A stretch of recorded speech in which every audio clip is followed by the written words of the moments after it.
কোটা সংস্কারের দাবিতে বৈষম্য বিরোধী ছাত্র আন্দোলনের শিক্ষার্থী হত্যার মামলায় গ্রেফতার হয়েছেন সাবেক প্রধানমন্ত্রী শেখ হাসিনার বেসরকারি শিল্প ও বিনিয়োগ বিষয়ক উপদেষ্টা সালমান এফ রহমান এবং সাবেক আইনমন্ত্রী আনিসুল হক।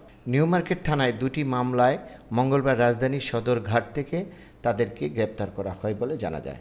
বুধবার সকালে ডিবি কার্যালয়ে নিয়ে আসা হয়েছে তাদের। পুলিশ সূত্রে বলা হয়, কোটা সংস্কারের দাবিতে বৈষম্য বিরোধী ছাত্র আন্দোলনের কর্মসূচি চলাকালে ১৬ জুলাই ঢাকা কলেজের সামনে সংঘর্ষে দুজন নিহত হয়। তাদের একজন ঢাকা কলেজের শিক্ষার্থী সবুজ আলী এবং অন্যজন হকার মোহাম্মদ শাহজাহান। এ ঘটনায় নিউ মার্কেট থানায় দুটি হত্যা মামলা হয়েছে। এসব হত্যার ঘটনায় ইন্ধনদাতা হিসেবে আনিসুল হক ও সালমান এফ রহমানকে গ্রেপ্তার করা হয়েছে বলে জানা যায়। রফিকুল ইসলাম কোচি, আজকের সংবাদ।